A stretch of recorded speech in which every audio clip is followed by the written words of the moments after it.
All right, everybody, welcome to week 2, day 5 of Web Fundamentals. Congrats on everybody for getting done with their exam and passing.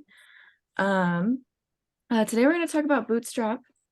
But first I want to start out by asking, what is a framework? Does anybody already know and understand what a framework is, or have some sort of idea? No? Cool, that's okay. Let me go ahead and go to Google so that we can get kind of a formalized definition of it. Do this. All right, so what is a framework in software?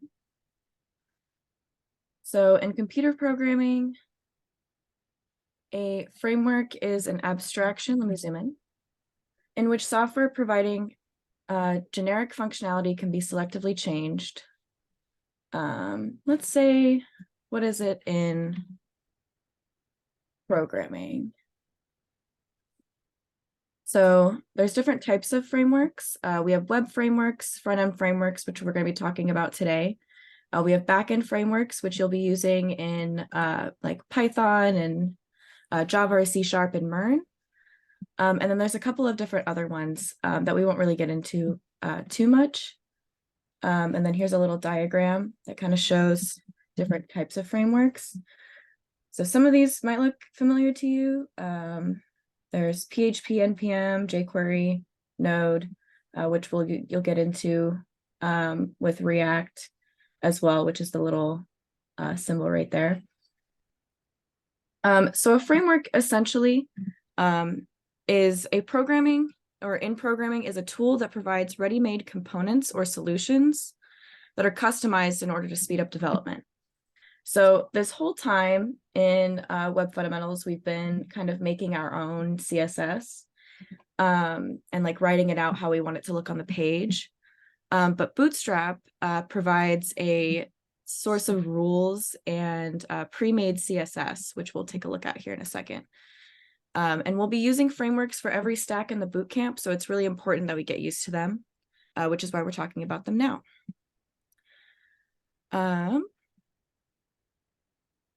So let's go ahead and take a look at Bootstrap. And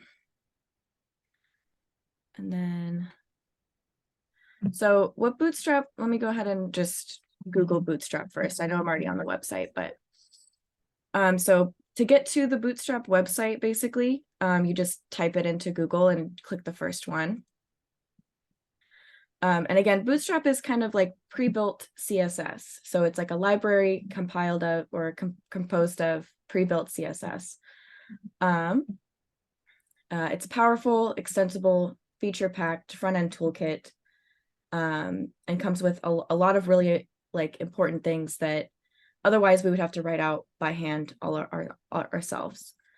So let's go to read the documentation. So to get started, here's a quick start guide. When you click here's the docs. And then before we continue, does everybody understand, kind of what a framework is and what it does before I continue? Let's go ahead and put like a 1 through 10 in chat.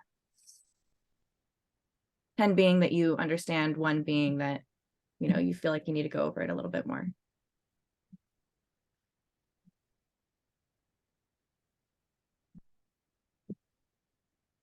8 to 9, cool.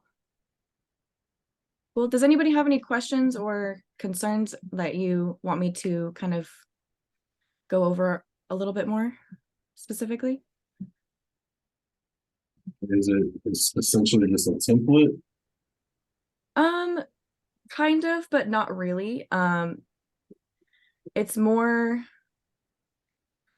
of like a pre-built CSS. So we're going to be using classes from that CSS in order to implement them into our HTML code. Does that kind of answer your question?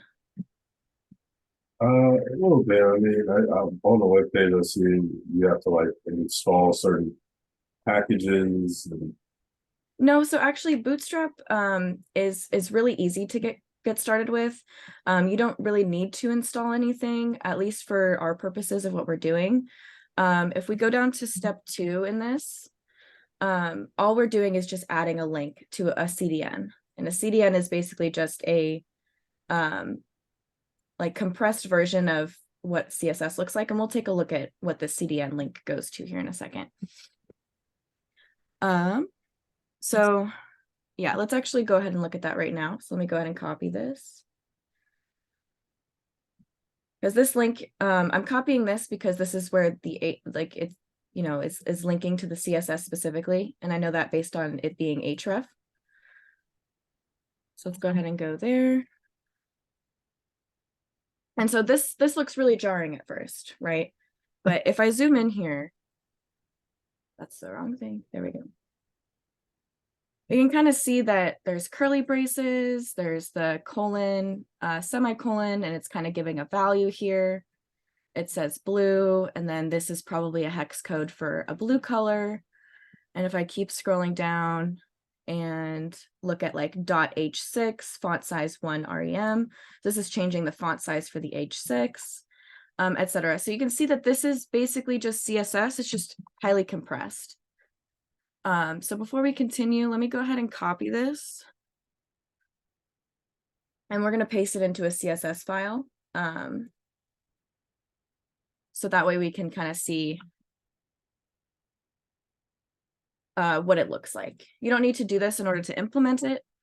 But we're just doing this for the purposes of, you know, so that you can see that it's basically just CSS, right? And when you go to that link, it's just highly compressed so that it doesn't take up as much memory.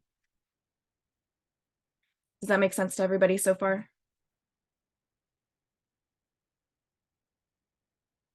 If you're talking, Tillman, you're muted. Oh no, I was just amazed by that. It's 14,000 lines of code. Yeah, because it's, you know, all of their CSS and everything that, you know, you could pretty much possibly need, from adding flex to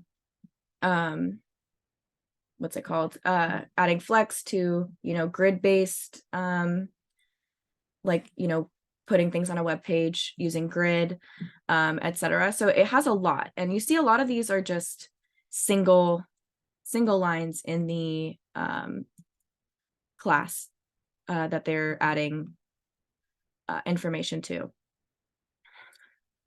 So yeah, essentially Bootstrap is just a really big CSS file that's pre-made for us that we can use instead of writing our own CSS for everything. So like if I do Control F in here and I find flex, so there's a bunch of different flex things that they do. So there's d-flex, which I use quite frequently whenever I use Bootstrap. And you see it's literally just display flex in there. And so this, again, allows us to, instead of writing out display flex in every single class that we define in our CSS file, we could just add this class and it'll flex the child elements of the parent that we're adding to, just like we're used to. Right? Does that make sense for everybody? Cool. Alrighty, I'm going to go ahead and delete this file because we're not going to end up using it. We're going to do, we're going to link Bootstrap the way that we normally do. And yeah, so that should have all looked familiar to you guys, since it some of it is definitely more advanced CSS, but most of it is just, you know, defining classes and then putting attributes in there. So let's bring back up that Bootstrap website. Leave here and then here. Cool. So step 1 is to create an index.html file. So let's go ahead and do that. So I'll do in here index.html. And then I'm just going to use the normal start that we do whenever we create a new HTML file. Bootstrap demo. Cool. And then, so let's see step 2. So step 2, place the link tag in the head for our CSS and the script tag for the JavaScript bundle. We're not really going to talk a whole lot about the JavaScript that's included. But we're gonna just first worry about the CSS. So I'm just gonna go ahead and copy this and paste it over in here. And then now, boom, now we have Bootstrap in our project.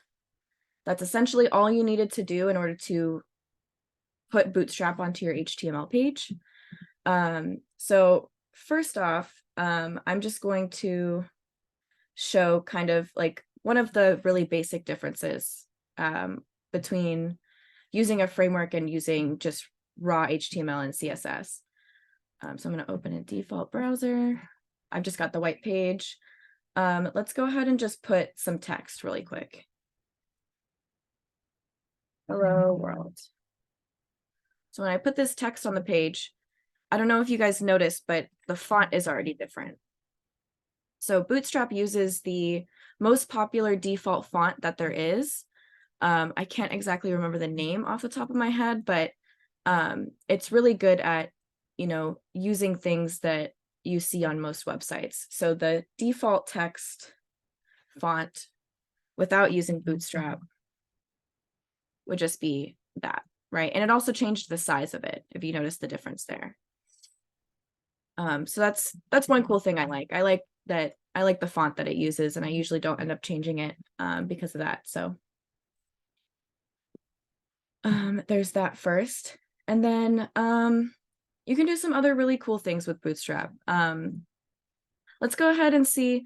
So Bootstrap also gives you some like kind of pre-built templates, kind of like what Tillman was saying earlier, asking about if there's a template. So if I want to search for something, like let's say I want to add a nav bar to my project. I'm just going to go up to search the docs and I'm going to type nav bar or just nav because that looks like it's there. Cool. And then it scrolls down to find me a basic nav bar. So on this website, it'll show you an example, and then it'll also give you the HTML code to use to make it look exactly like that. So let's kind of break a little bit of this down. So first, I noticed that there's different multiple classes in here. And so I'm not exactly sure what all of these do. However, we can test them out. So let's see what this looks like on our project. I'm going to save it. And then format with HTML. There we go. Cool. So now it's on our project. So let's go ahead and take a look. So based on what it says here, it should look exactly like this whenever I go to look at my page. So yep, the only thing different is the background color. But you see it has the nav bar, home, features, pricing.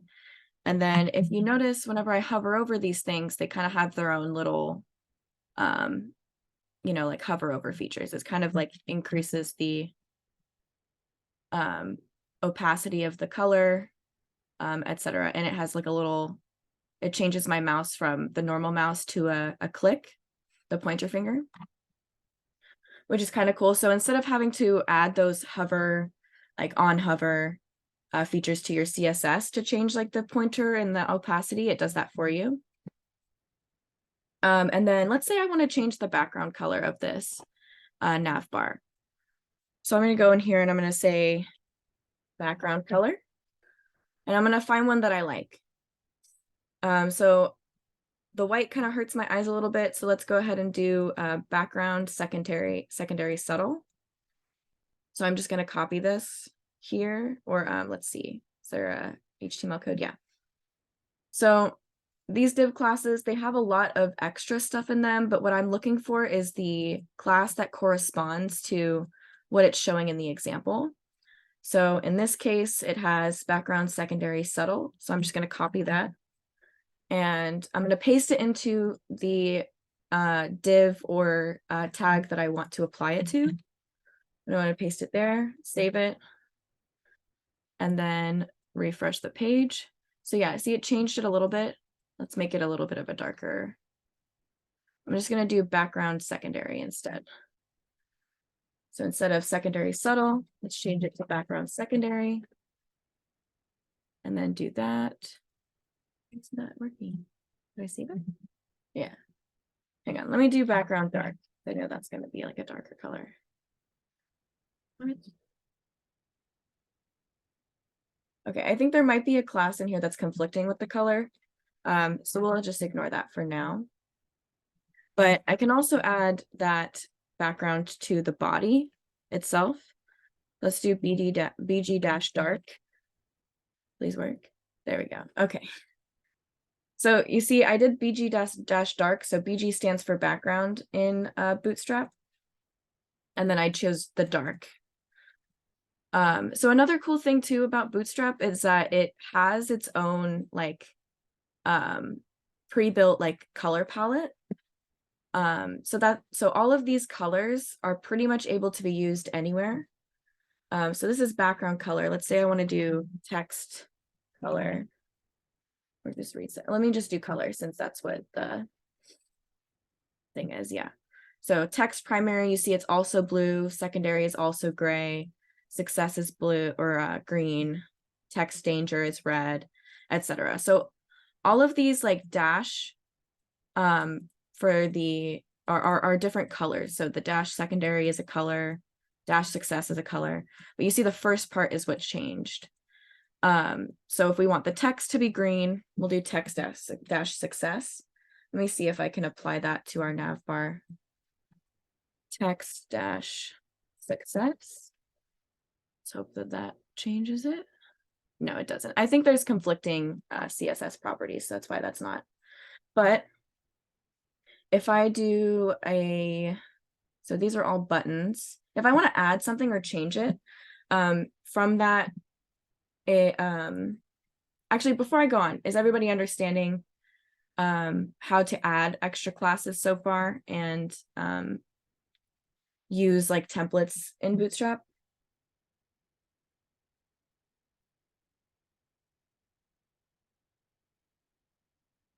Can I get a 1 through 10 in chat for that?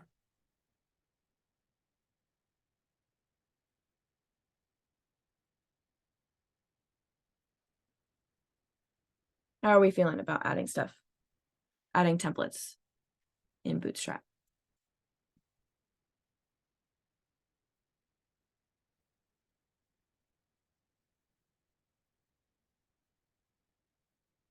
Cool, cool. Alrighty. So I'll go ahead and just add some more. So not only nav bars, but there's also other things like cards, which whenever I show you, you'll probably recognize them a little bit. So you probably see these whenever you look at somebody's portfolio website or like pretty much any website that, or maybe like a nonprofit that has like an image and then talks about certain information. So these cards can be really useful whenever you're doing like a portfolio page or anything like that, which I really like using. So let's find one that we like. I'm gonna go ahead and let's go with the kitchen sink one. So this kitchen sink says we can mix and match multiple content types to create a card that we need and throw everything in there. So this looks like it gives us the card class itself, which is what does the outline here.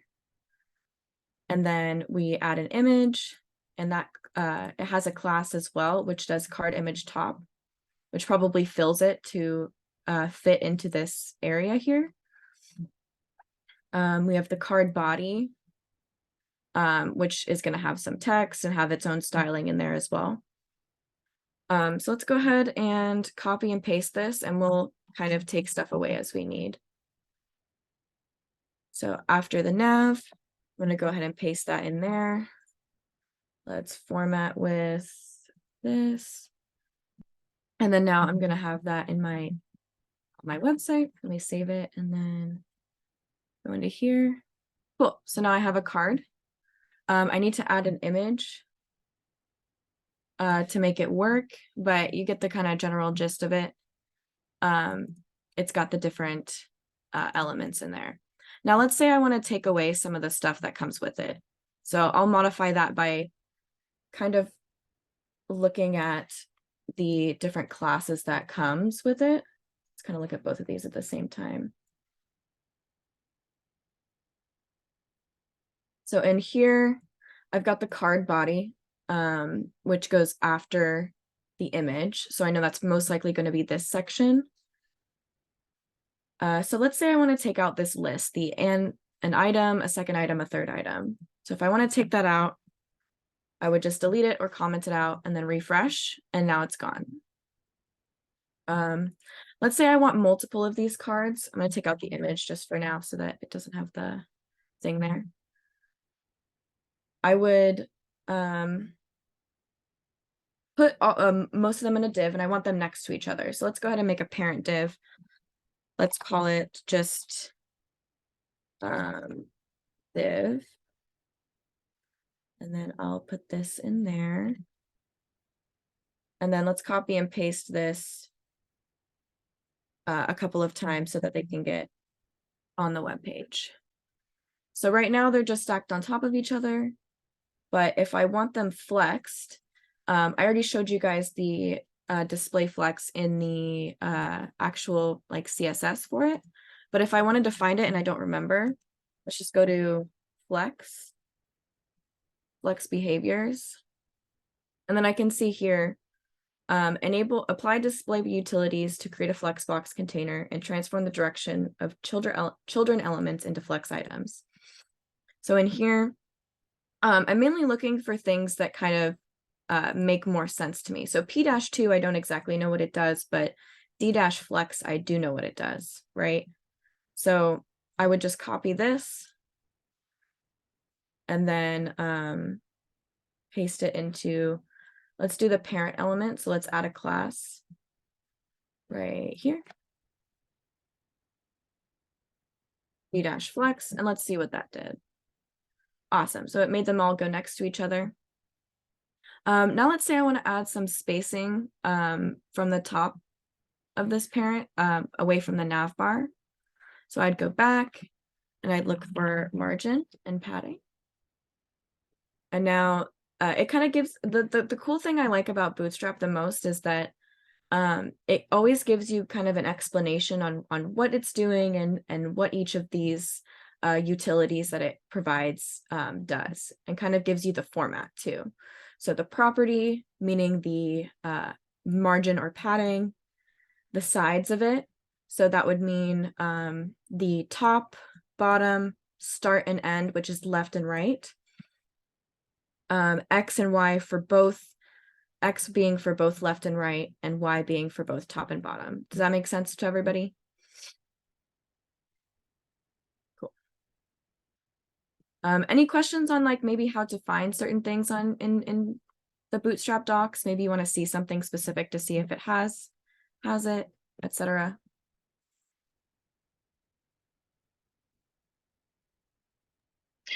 Quick question. Does it have some more of the cool features like, I don't know, like, I guess making windows like, I don't know, do some awesome stuff that I've seen in some other websites, for example? Yeah, so some of it's responsive. So one of the main goals of Bootstrap is to make it responsive for mobile development as well. So if you notice here, when I make this smaller, nothing really breaks. The only thing that's different so far is the nav bar. It only says nav bar here, but if I click here, if I added the JavaScript features, it would bring out the drop-down menu of all of the options. You see it when I make it smaller or make it bigger, it kind of creates this little drop-down like you might have seen in other like mobile websites. Yeah. So that it condenses it. Yeah. So that's another really cool thing, is that it makes it mobile responsive very easily without having to do a lot of your own kind of finagling and stuff like that. So cool. Why is it still like that? There we go. Cool. Any other questions so far?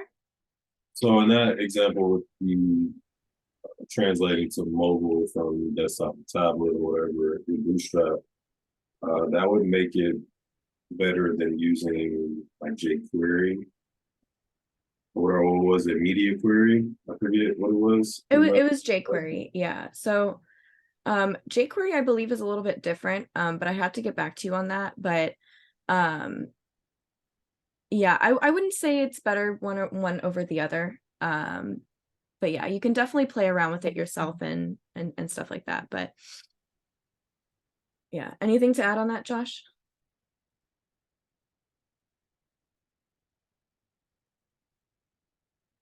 Sorry, I was muted. So could you clarify that question for me, Tillman?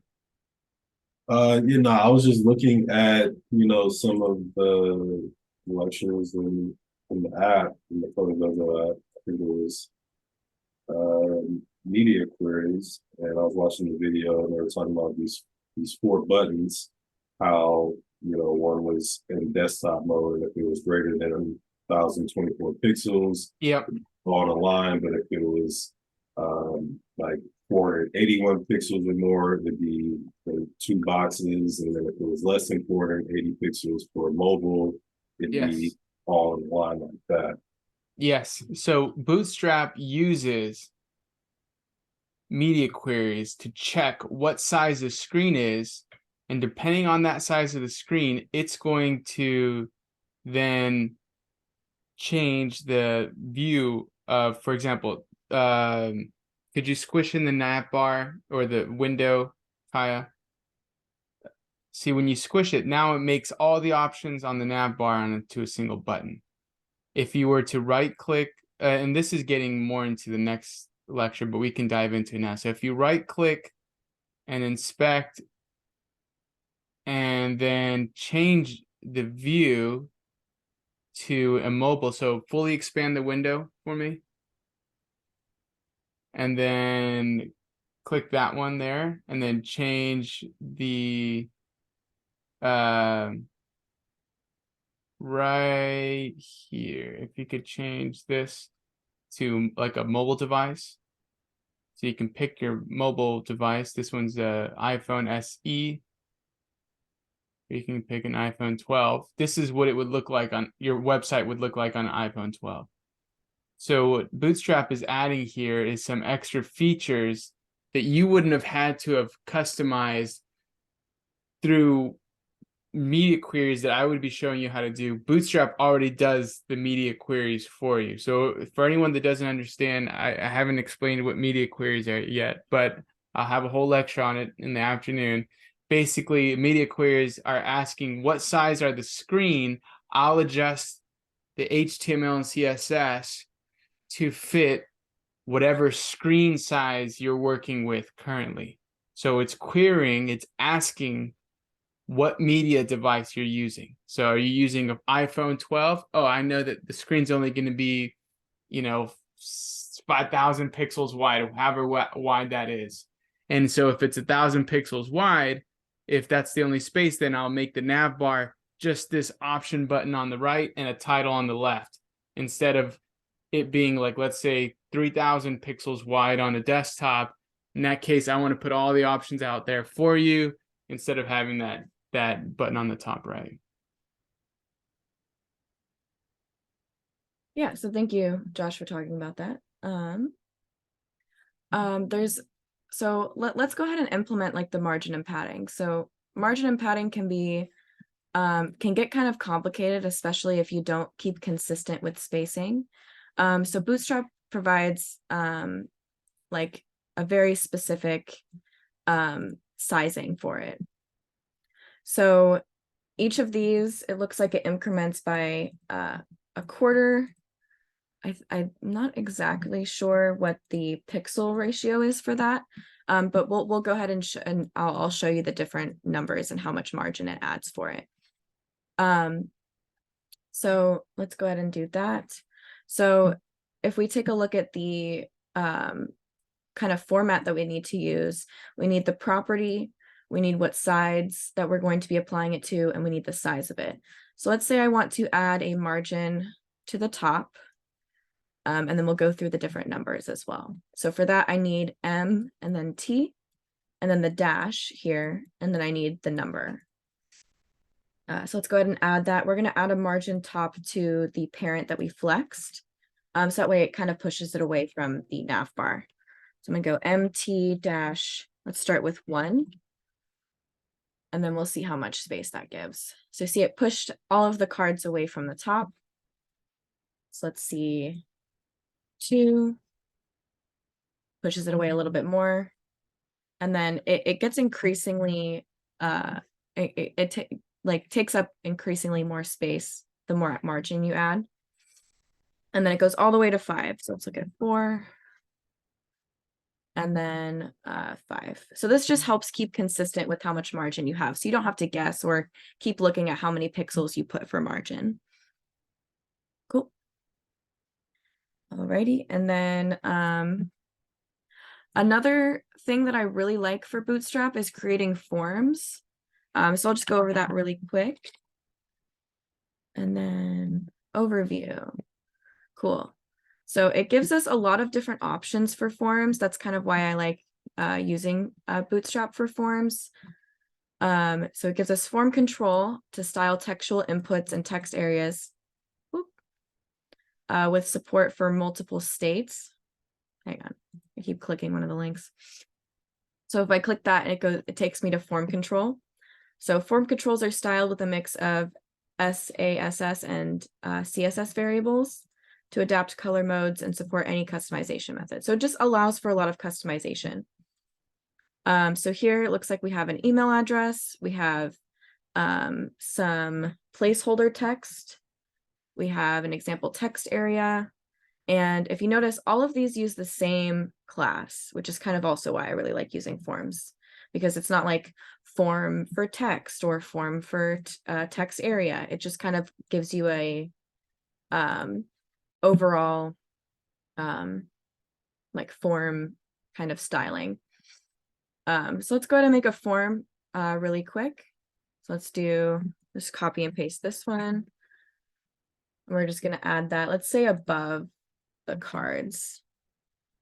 And let's say I want to center this. So on the web page. So let me do format document, actually format with HTML. And then where did it go? Right here. Cool. And then I'm just going to add a form tag around this. I'm going to bring this up. And then I want to center this. So I'm going to use the class MX, so margin on the X axis, auto. So this is pretty much the same as the margin 0 auto. And the reason for that is because 0 again stands for the top and the bottom. So it's giving 0 margin to the top and the bottom, and then auto handles the auto centering the left and the right hand side. And the reason it works, even though it's only targeting the left and the right, is because the y-axis is by default at 0 margin in Bootstrap. Cool. And then if you remember too, in order to use margin 0 auto, we need to add a width to this. So let's go ahead and look at the Bootstrap website and see what it has in terms of width. So this is for borders. Hang on. Oh wait, sizes? Maybe? Rounded. Nope, that's not helpful. Let's see how it works. Yeah, okay, so it's talking about it here. So W75. This width is sometimes in Bootstrap mainly used for grid in Bootstrap, which you can take a look at if you want to play around with it. But for the most part, I'm just looking for W75. So let me see if it gives me anything for this. Support, there we go. This is what I'm looking for. So this width here, so the widths for Bootstrap are by default only 25% of the page, 50%, and 75%. And if you've heard me ever talking to you guys about width before, I said I preferred percentages over pixels. And that's kind of for the same reason why we use like media queries in order to like fit things on the web page based on what what the person is using for to look at the web page. And that's because 25%, 50%, all of these percentages are based off of how big the web page is. So it says take up the width of 25% of what this piece of content is inside of. So for this form, let's do a width of 50%, just so we can see kind of what it does. So this form is centering it. Let's use it without first. So cool, we've got, by default too, Bootstrap forms take up the entirety of the page that it's inside of. So if this was in a div that had a width, it would be smaller. But because it's not, the default width is 100% of what it's in. Does that make sense to everybody? I feel like that could be kind of confusing.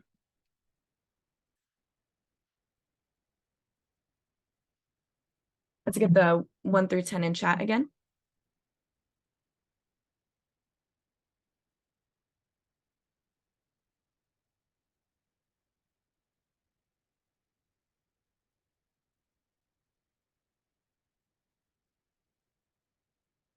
Cool.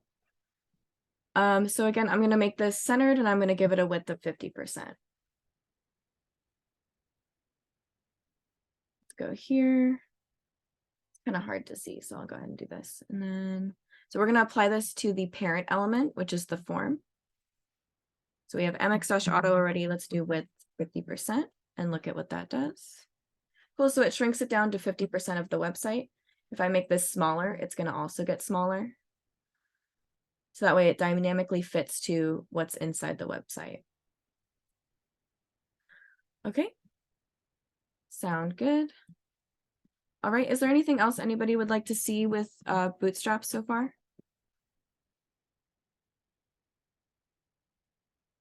I guess it's flex them into columns. So flex them into columns. Yeah. Yeah. So let's look at the flex behaviors a little bit more. So it also has flex direction. Flex row is the default behavior of flex.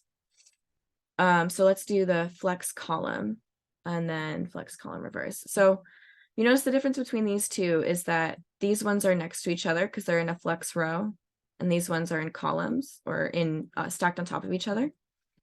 So let me go ahead and add the flex column class. Let's do it over here. And then let's do that with what we have here. So notice that also it requires the D- flex in order to use flex column.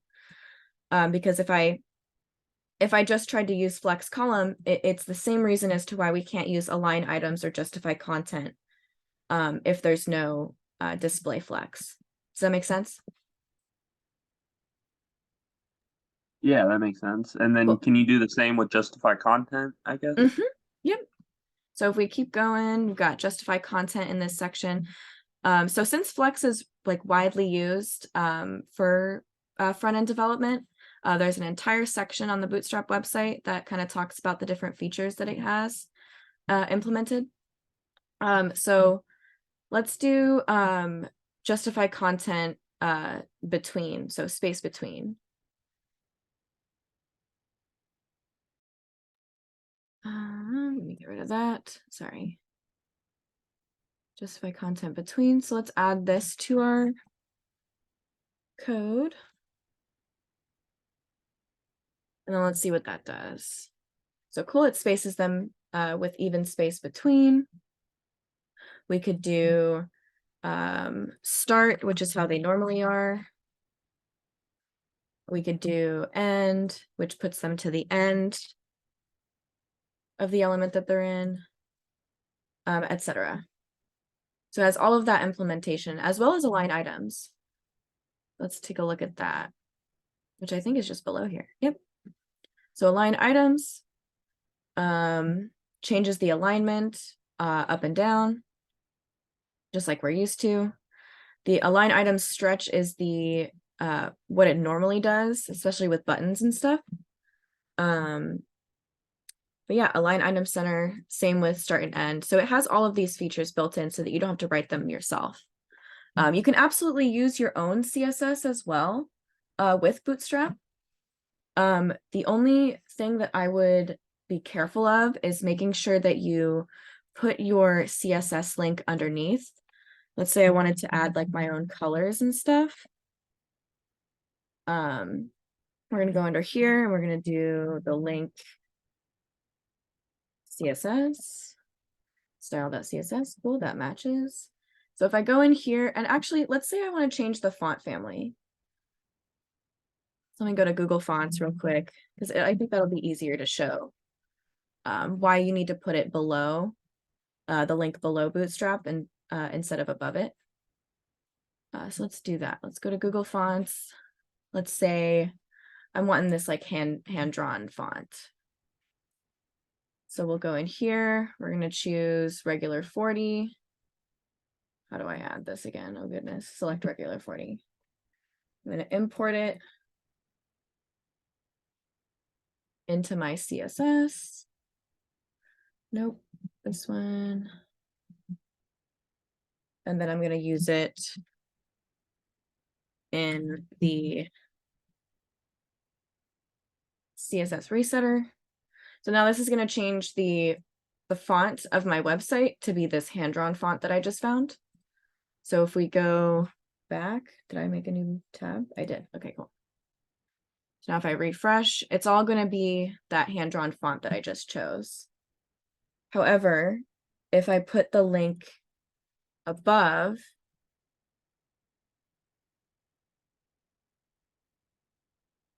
Bootstrap is going to overwrite the font that I wrote. Oops, this one. Or maybe it won't. Maybe it takes priority. Hang on. Maybe let's try. Let's see your, okay, so it, go ahead and experiment. Well, what I would say is whatever rules that you add in CSS would overwrite whatever Bootstrap rules are there by default. Oh, they do? Yeah. Because I've been told that we have to put it below the. Yeah, let's check that out. Let's see what it does there then. I never heard that, but Yeah, well, I just tried it, so and it doesn't change the font. So yeah, so then the rule is whatever you add to CSS, that's gonna customize your page over Bootstrap's CSS rules. Yep. Cool. cool. So let's say instead of like let's change what margin. Well, actually, that's probably a good one. Actually, how about I change the definition of like card? Let's say I want all of my cards to have a border that is 10 pixels, dotted purple. So if we remember, the card class is the class that we used for those little cards on the web page, these ones. So since I changed the definition of the card class, now it's going to add that 10 pixels dotted purple border to all of them. So just like Josh was saying, whatever you write in CSS is going to overwrite what you use in Bootstrap, which is pretty cool. I like that so that you can customize it more. But yeah, any questions so far? Anything else you guys want to see with Bootstrap?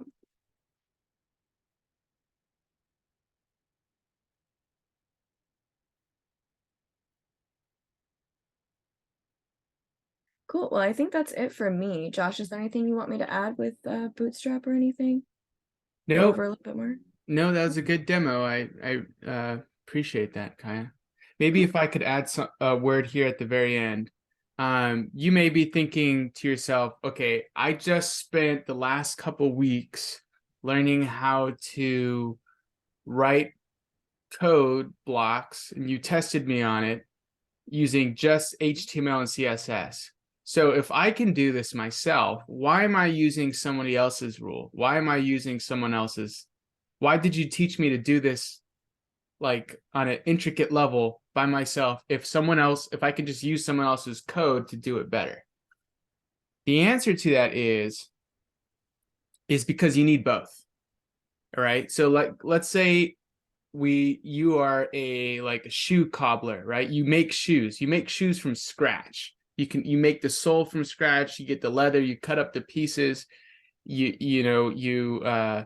sew the sole to the sides of the shoe and create the design for the laces. You can do all that by scratch, right? You're an excellent shoemaker. Then for your birthday, someone in your family gives you a machine that makes shoes. Why would you take that machine if you can already make shoes from scratch? Well, imagine now you can focus your energy on something different. Use the machine to make you a shoe from scratch. Take that already made shoe, and now you can use your skill to customize it. Now you can use your skill to add something unique to your brand or your style to that already made shoe template. Okay, so now you have something that will spew out templates for you. You can use pre-made nav bars, pre-made components, use a pre-made system, and now on top of that system, you can go ahead and add your personal style or your knowledge of HTML and CSS to that pre-made thing to change it to the way that you want it. For example, I've been watching on YouTube, there's this like cook that people will bring him McDonald's and they'll ask him, hey, I want you to cook this in your way. So he takes the McDonald's burger, he chops it up, he adds his own spices to it. He recooks it and adds some like special flavors to that already signature burger. And then he gives it back and he resells it to them. That's essentially what you're doing. You're taking that pre-made food and like as a chef now, as a coach chef, you're gonna add your own special flavor to it to make Bootstrap even better than what it is by default. Okay, it may sound like, okay, well, if this is so easy, I wouldn't have needed to become such a great CSS and HTML developer. Well, you do. You needed to gain that skill in order to appreciate this, but not just appreciate, but add on to it. One of my first projects that got me my first job, I used almost all Bootstrap, customized Bootstrap to build that website that I made. It got me my first job. And I didn't think that Bootstrap would have been so handy on the job itself, but it was super helpful on the job because the company used these pre-built components. They built their own components that you had to use, like an API. You had to incorporate their own pre-built components. You couldn't create divs from scratch, but you had to take those, and they were just like Bootstrap, just the way Bootstrap had theirs built. Their pre-built components were modeled on Bootstrap's method. And so I was able to take those and customize them to the way that they wanted because I had already spent, weeks or hours playing with Bootstrap so I get that skill level up. So what you're going to want to do is get familiar with Bootstrap. Start making use those pre-built components to make a generic website, put a nav bar, put a jumbo header tron, use those cards to advertise different things, use random images and text. And so then you'll be able to really appreciate, oh, Bootstrap pretty much does it all for me. Now I'm just adding on to it whatever I want to see customized in a website. And besides, you can do a website from scratch. If you don't want to use Bootstrap's way, if you actually want to do it from scratch, now you have that ability to do that. Okay, so it's not a replacement for everything you've done. It's now it's supplemental. You can take it, add on to it, and increase your skill as a developer overall. So take advantage of Bootstrap.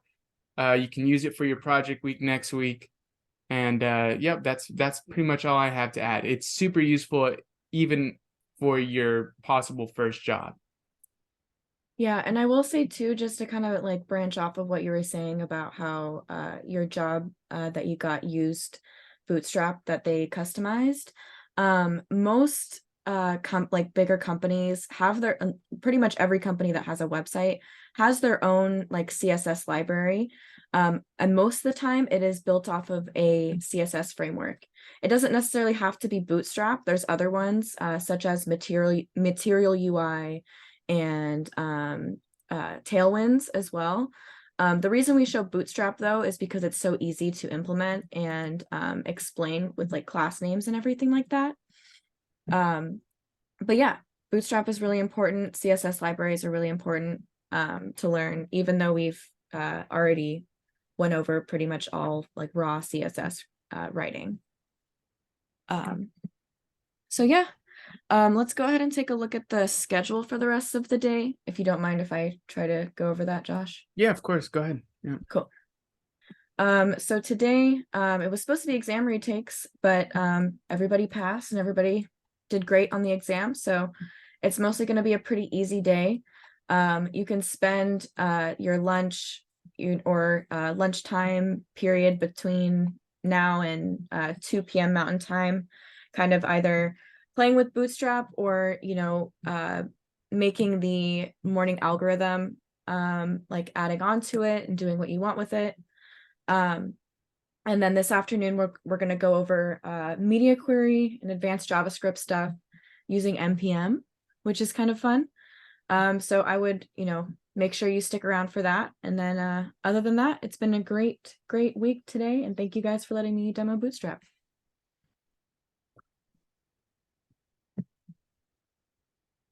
Thank you, Kaya. Yeah, no problem. Thank you. Thanks, Kaya.